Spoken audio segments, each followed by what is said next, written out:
If you are applying for an internal job within your company, you need to watch this video before you do any of your interviews, because I'm going to give you the tips and tricks and mistakes that you need to avoid so that you can actually get this new job within your company. And the first thing that you need to know is that you should not expect to get any of the really basic interview questions like walk me through your resume, or what are your greatest weaknesses, or why do you want to work here at this company. They obviously don't need to ask you these questions because you already got hired here, and those questions don't really help them figure out if you're a good fit for their internal team. So that means you don't need to watch my videos about these super basic questions, because you're probably going to get a lot more specific interview questions that I'm going to talk about later in this video. Next, before you even consider officially applying for the role internally, you should take advantage of the fact that you already are an employee there. So you should grab coffee or go to office hours with somebody on the existing team that you want to work for. Ideally, the hiring manager, if possible. When you meet with them, you're going to want to ask questions to get more information about what the team actually does. What are some of the current challenges that they're facing?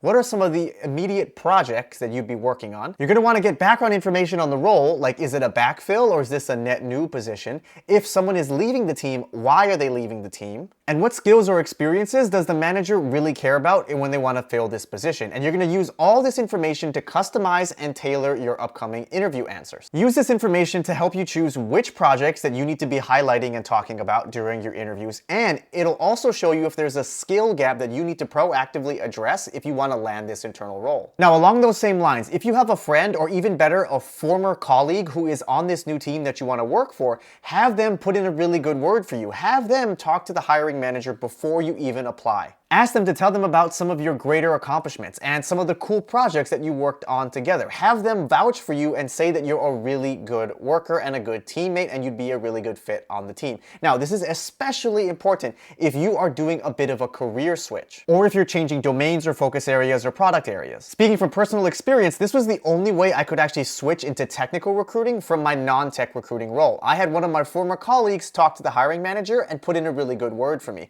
Meanwhile, when I was just trying to apply for other tech recruiting jobs, no manager wanted to hire me because I've never hired an engineer before, and they never wanted to take that chance. Next, if you have really good performance review ratings, make sure you put that at the very top of your resume when you are applying for these jobs internally. When you're applying externally for positions, you don't want to put your performance ratings on there because it can come across as arrogant, and also there's no way for them to validate that you actually got those ratings. But because you're an internal candidate, the hiring manager can actually go up and pull your performance history, and so they'll be able to verify that you were in fact a really good performer and you got good ratings in the past. And as a pro tip, they are going to want to talk to your manager before you officially join the team, so you definitely don't want to over-embellish or lie or give any false information during your interviews, because you are going to get fact-checked by your current manager. Okay, so now let's talk about what kind of interview questions that you can actually expect when you are applying for an internal position. First, they're obviously going to ask you why you want to join this team and why you want to leave your current team. So it's basically a two-part question, and you need to have a good answer for both of them. They want to make sure that you're not running away from your team because you got a bad performance rating or you're on a performance improvement plan. And they also want to make sure that you're joining their team for the right reasons and that you're going to stay. They don't want to train someone new just so you can leave again in 12 months.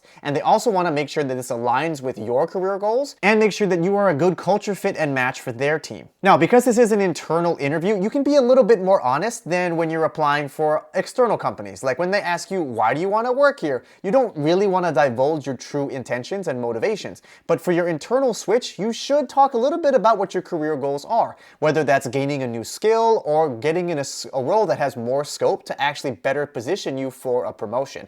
That way, the manager can be honest and tell you if they can actually help you achieve your career goals. Now, don't forget, when you are answering the question, why do you want to join this team or why do you want to switch from your current team, you want to be sure to give relevant examples from your past work that will be important and relevant for this new team so that they know you're actually qualified to do this role, or even better, that you are the best employee or worker on your current team and they're actually going to be taking one of the highest performers and having them join their team. Another interview question that you can expect them to ask is some type of reflection question where they're going to ask you to look back on some of your previous work and projects and talk about things that you've learned and things that you would improve.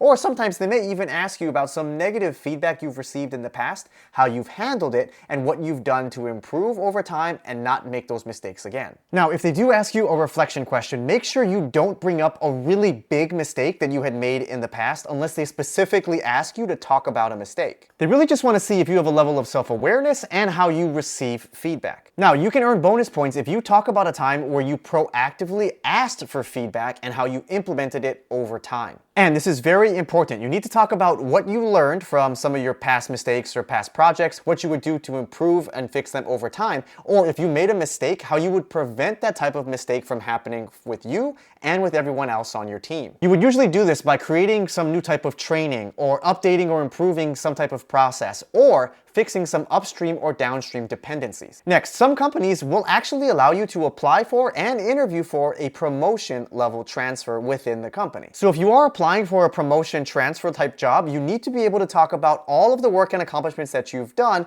that are at the next level. And you also need to talk about how your high performance ratings have been consistent over time. Just having one really good performance rating in the past 12 months is not going to be enough to convince somebody that you're already performing at the next level and you should get a promotion when you take this new internal role. Also, when you are looking to do this promotion, scope of work is going to be the biggest factor that will determine whether or not you can actually get this promotion transfer role. It's not enough just to have good performance ratings over time. You also need to demonstrate that you're already managing the scope that would be required at this next level. And you can show your scope of work by talking about your span of control, the responsibilities that you currently have to manage, and the areas or tasks that you're expected to be responsible for and how you're going above and beyond that. And hopefully, as I've been talking about all these different things, you've been thinking about examples of projects that you can share which can demonstrate your scope of work and that you've been operating at the next level. Okay, next, let's assume that your interviews have gone well and you're expecting to actually get an offer to go and transfer for this new role.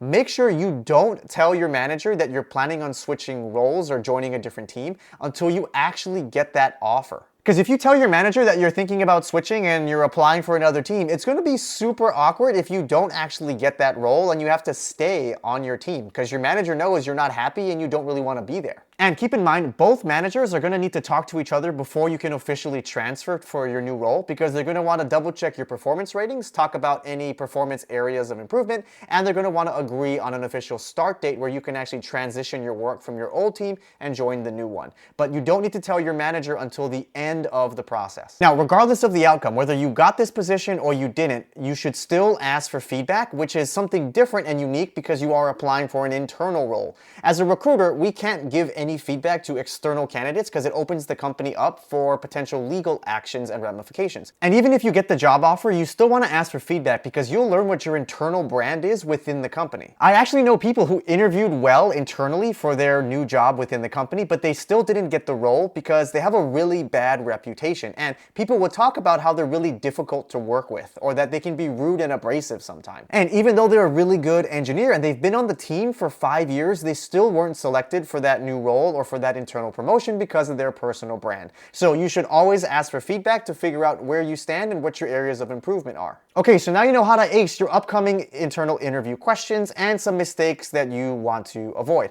And if you haven't clicked subscribe already, please do so because I post weekly career content just like this video. And don't be afraid to shake things up.